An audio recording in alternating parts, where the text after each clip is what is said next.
Good morning. Salam Subhachim. We've got two readings this morning. The first one is from Genesis, and the second one is from the first book of Kings. So Genesis is Genesis 47, verses 28 to 31. Jacob lived in Egypt 17 years, and the years of his life were 147. When the time drew near for Israel to die, he called for his son Joseph and said to him, "If I have found favor in your eyes, put your hand under my thigh and promise that you will show me kindness and faithfulness. Do not bury me in Egypt, but when I rest with my fathers, carry me out of Egypt and bury me where they are buried." "I will do as you say," he said. "Swear to me," he said. Then Joseph swore to him, and Israel worshipped as he leaned on the top of his staff. And the second reading is from the first book of Kings. It's 1 Kings 1, 47 and 48.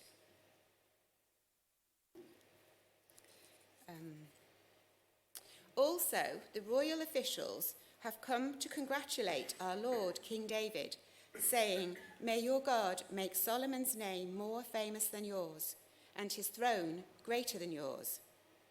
And the king bowed in worship on his bed and said, "Praise be to the Lord, the God of Israel, who has allowed my eyes to see a successor on my throne today." This is the word of the Lord. Okay, are you ready?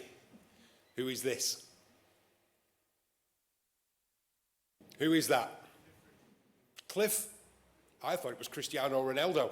It's not Cliff Richard. Who else? Anyone? It is, go on, next picture please.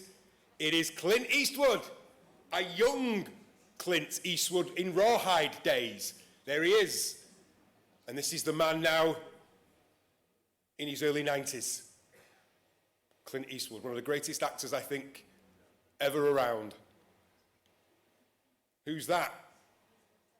It is, isn't it? Isn't she beautiful? Look at her eyes. They almost literally draw you in. Who's this now? A lot older, in her 80s. Look at the difference in the skin, the eyes, the makeup, the makeup she needs now. She's aged. Next one. Does anyone know who that is? Do you know 9 o'clock couldn't get this one? Get out. No, thank you, Rob. No, it's not me. Anyone else have a guess? Cheers, Rob. Oh, can I sit down now and pretend and wail? Anyone else have any idea who that is? Paul McCartney. No. Go on, put the next slide up and you'll see who it is. It's Michael Parkinson. And there he is at his age when he just passed away. Young man. And then an old man. One more. We got another one. Who is that? It is indeed a young, beautiful Judi Dench. And look at her now. Still one of the greatest actresses I think this country's ever produced. Certainly she got close to James Bond, which made my wife rather jealous. Who is that? Anyone? It's What's I Heard It. It is indeed. It's dear old Winston, voted the greatest Prime Minister this country's ever had not long ago. Next one. There he is, young. And there he is. Who's that? That is me. And that is my dear wife. And I still remember that day because I actually grabbed her to pick her up because I really fancied her. And quite frankly, I still do. And there is us now on holiday as we have aged from young. You know, and I thought if someone was to say to these two, this is what will happen in your life, you will end up, go on Sally, put the other one up please. There, would we have believed them? Would it have made sense to us? So this week, what we've been doing, for those who are new to church, is we've been looking at worship. Why do Christians worship? What is worship necessary? We've looked at it through suffering, through pain. We've looked at it through joy. We've looked at the whole gamut of life. And this is the one we've left. How do you worship in old age? How do you worship when you're frail? When the things you used to be able to do, you can no longer do? Did you notice in the first reading it said Jacob, Israel was his name. He worshipped leaning on his staff. David worshipped in bed. This ferocious king of great physical acumen and power was reduced to lying in bed. So why do we worship when we're old? I have a microphone, and I'm going to ask, is anyone brave enough in this church to tell us what's your first memory? I'll come down with the microphone. Is anyone prepared to tell us what your first ever memory is? No? Okay, I'll come down with this microphone. I think it's on. Yes, it is. Come on, Christine, tell us what your first ever memory is. I was in hospital and my parents had given me a lovely doll as a present the time before, only I'd sort of destroyed it and torn it to pieces and put it in the bin. And they came and wanted to know where the doll was, and I remember being shouted at. Older. Thank you, Christine. I remember being about 18 months old and being washed, bathed in a Belfast sink next to some soap powder on the windowsill that was called Omo. Omo. And you were 18 months? I remember, I can't remember how old I was, but I was in a high chair and my dad picked me up and it was Christmas and he took me to the Christmas tree to see the lights. Yes, I was quite young. You were quite young. Thank you. Anybody else? No? Okay. Oh, we've got David, thank you, and then Julie. One of my first memories was sitting in a truck in a backyard where we were brought up in Halliwell in Bolton. And painted on the side of it, my uncle put on a telephone number and an address, Bolton 6752. And you still remember it? It's stuck in deep. Julie? I remember me mum being pregnant with my sister, Andrea, and the midwife coming in and letting me listen down the trumpet. Yeah. This is the heartbeat. Yeah. It's amazing, isn't it? Memories. What they do to us. How they fit deep within us. And yet, we age. Every single one of us ages. From the moment we know we're born, we know time will take us where it wants to go. The other day, I met Katie at the bus stop, and this late girl comes towards me, and I'm thinking, who's this child in this uniform? Why is she walking towards me? It made no sense that she was now in secondary school, but she was. And the way we were walking to school, and Naomi said to me, Daddy, when I'm in secondary school, when I'm this age, how old will you be? I said, you'll be homeless if you carry on with that. And then she did this strange thing where she said to me, Daddy, time is strange. Honestly, it's true. She said, if we go on holiday again next year, yes, Naomi, to the same place, in exactly the same way, go to the same beach, it won't be the same, will it? And I said, no, it won't. It will not be the same holiday because that was this year, last year. This is this year. So what does this got to say to worship then? What I'm trying to pick up on is the memories, how we age, how we change as we grow older. That young man in that picture holding Sally is not the same man that stands before you now. Now I've got 3 daughters. Hey, there you go, 3. And a grandson that I held a lot on holiday. And as we walked along the grass outside where we stayed and he was running with me, do you know, I stopped and thought, what will the world be like for you, young man, in 20 years? For right now, what was it like for us when you've grown and changed? Who remembers when Kennedy was shot? Where were you when you heard it? Who first remembers there was a thing called Apple and an iPhone?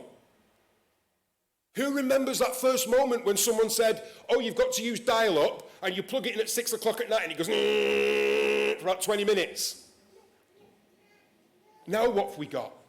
When I was at school, I could run around and my parents didn't know where I was or what I was doing. Katie goes to school and there's something called parent synergy.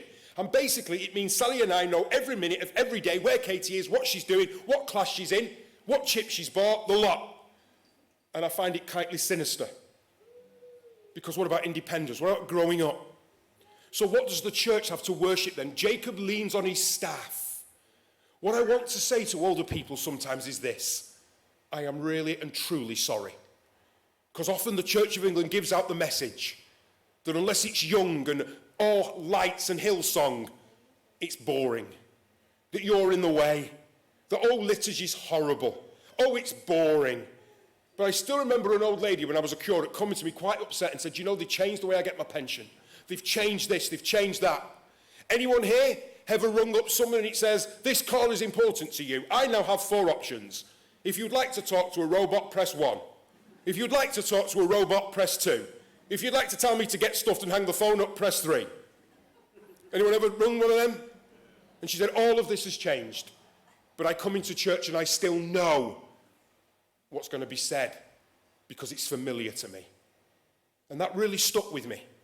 And sometimes the church says, oh, we don't want older people. It seems that way to me anyway. And these times I really thought about cancelling the 9 o'clock and the 10:30 and saying we're going to worship together at 10. And we'll have the old hymns and the modern songs. Because we should be a family. We should be a family from the youngest to the oldest. So what do I say to you older Christians then? You who've tarried and walked, from the Lord, you've heard week after week, the Lord is coming, Christmas after Christmas, vicar after vicar, standing here and preaching. What does it say to you? Well, there's 2 things I want to say very briefly. One is you are a walking example of the faithfulness of God. You are that walking example. Paul says, let the widow, the older women teach the young and the men, etc. So you are there. So when someone, I used her example and she didn't mind, when Kerry's bringing up Arlo, she might just need you who've been there to say, you know what, it's okay. The other morning, Sally said to me at 1:30 in the morning, ping, Arthur won't sleep. What do I do? You think, well, I'm not sleeping now, am I? Because that advice is needed. So please, don't look down and say, oh, I'm too old. No one wants to know I've been through all this. It doesn't matter. It does. You are proof positive that God is faithful, that you're still in his church after all these years, after all the pain and the hurt and perhaps the frustration of even going to church, of maybe even seeing the church run after young people with lights and cameras and all kinds of flashing things and wondering what on earth is going on, wondering how the world is changing, wondering and fearing what is going on. What will it be like for our young people? And they are finding, more and more that lockdown has tremendously affected young people's mental health. And I think we're going to need older people who are balanced and mature to be there.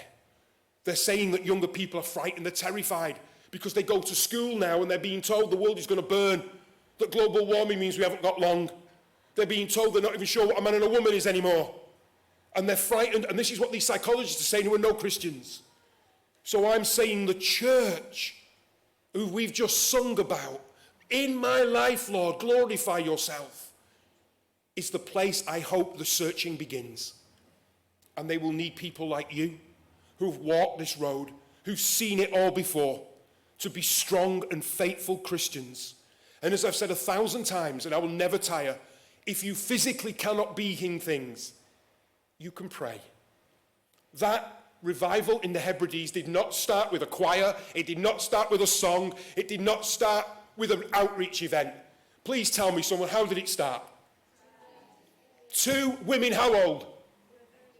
They were in the 90s, weren't they? Or 80s, on their knees. Why? Because they saw something was wrong and they cried to the Lord for help. And then do you know what happened next? Did they come to church and say, I like that song, I'm going in there? No, they didn't. Something spoke to them and they knocked on the church door and said, what must I do? Alcohol put down, cigarettes put down. It happened in the Welsh revival. Because it began there when older people in the faith see, know, lament and pray. There it begins. And you are not pleased to look down on yourselves. Oh, I'm old, no one cares. Look at our society now, what we do. Do you know how many family members I visit in their dotage, like David in their bed, and they say, but my grandson is 300 miles away, my son's over there. And yet they long for them to be there. People who are of an age in this church, sorry, I know I'm looking at time, are not the embarrassing relatives in the corner. You are ones who have been, seen and done. Secondly, David worships on his bed, Jacob on his staff. That's euphemisms in the Old Testament for death. You realize one day you're going to die. And so am I. Time will pull me on too. One day Arthur will be 20 odd and I will be. Naomi and Katie will have their own children. That picture of me and Sally will be even older. And one day, if I may have to say goodbye to the woman I've known and loved since I was 17 years old. And imagine life without her. Rob's doing it now. Others in this church are doing it now. Two families are coming in this church next week. 2 of them to say goodbye. Peter will say goodbye to Beverly. And Ron will say goodbye to Mary. Mary, would you believe, who witnessed so much to people in her family who are now in church because of her? So this is it. This is where it boils down to, ladies and gentlemen. I am the resurrection and the life. Either he is or we're wasting our time. Either he rose from the dead or go home. Because I have got nothing left to offer you. He says, don't grieve as if there's no hope, does Paul. Not don't grieve. You hear me say it in every funeral. Rob heard me say it. Others have heard me say it. But he says, don't grieve as if there's no hope. What's the hope? It's the resurrection. That he who cried, it is finished, did not stay dead, but is alive again. And in the creed, we say the resurrection of the body and the life everlasting. That's our great hope. That you and Grant and Keith and Beverly and Karen and all those who have gone are in a place beyond our comprehension of life everlasting. And when Steve stood here with his board and said, that's what we want, that's our message. You who are young will be old. You who are Clint Eastwood will one day be old. What do you say is beyond this life? Nothing? Like Dawkins, okay. But what do you say is beyond this life? And how do you get there? By your own efforts? By, as I heard in the cathedral, a lady walking out saying, I just need to be a good person. And she defines what good is. And that's what we've got in the modern world. I define what good is because I know what it is. Don't tell me I need anything else beyond me being good. And I hear it all the time in funerals. You've heard me say it. Wouldn't say boo to a goose. Wouldn't kick a cat, etc. No. God is good. God sets the standard of what is required of us to go to life eternal. And that requirement is sins forgiven. How were sins forgiven? There. On that cross, on that Friday, on that hill. We've just sang it. So there we go. Older people, be our example. Strong in the faith. He says, he who began a good work will be faithful to complete it in you. He will present you pure and mature before the throne of God. You have much to give, much to offer, much to listen and share. And not, please hear me, when someone shares something and then you say, oh, let me tell you what happened to me. But you can do that later as they've spoken to you. And you can put your arm around them and just say, do you know, I've walked this road and here I am still. The Lord was faithful. Have you prayed? Can I pray with you? That's why we've got prayer ministry at the back. Can I walk with you? Can I help you? It will be all right, you know. The babies do grow up. They do eventually fall asleep. And finally, do you know the hymn, Abide With Me? You ever sung it? Do you know who wrote it? Someone in my profession. At the last. Because doubts rise. Is doubts on faithfulness? No. Is it wrong? No. Don't let me go now, Lord. That's the crucial bit. One day it'll be my turn. It'll be Sally's turn. It will be the smallest baby's turn to ask the question, what is beyond this life? And of course, as a Christian priest, I'm going to say to you, it is the resurrection of the dead. Jacob worshipped on his staff, leaning on it. It's all he had. So can you. In those moments and in those days as you age, you can worship him still. And it's heartbreaking, I confess to you, when I've sat with older people, I remember someone, I held their hand and said, you can go now. Don't worry. The Lord will receive you. And 10 minutes later, she'd gone. I've sat and held family members who knew it was time, but yet the gap hurts like anything. And yet, it's going to come to us too. So I finish there. May this church, from 0 to 99, may it welcome the young Clint Eastwood and the old Clint Eastwood. You know what I'm getting at. Welcome the young couple not having children and then the older couple that suddenly have. Everything changes. May we be open, and may you older people be that font of wisdom and grace. The font of prayer, where you pray for them. Pray for revival. Pray for the events that we're doing. Pray for a world ever increasingly secular, but is still searching for answers, but searching in the wrong place.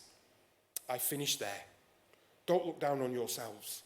And if you ever feel, ever, that this church is not looking after you properly as an older person, you've got Janet as your champion. Go and tell her. Come and tell me. Someone mentioned the font. So like I said yesterday, Sally and I looked at it and tried to work out, how do you see it? How does it look? And if it doesn't look right, we'll change it. If there's things we can do, we'll do it. Because you're as much a part of the body of Christ as anyone else. And then David said, thank you for letting me see who sits on my throne. And finally, at Christmas, what does Ananias say? I have seen the salvation of the Lord. I've seen it. Now I can go in peace. I finish there. And I'm going to ask you now.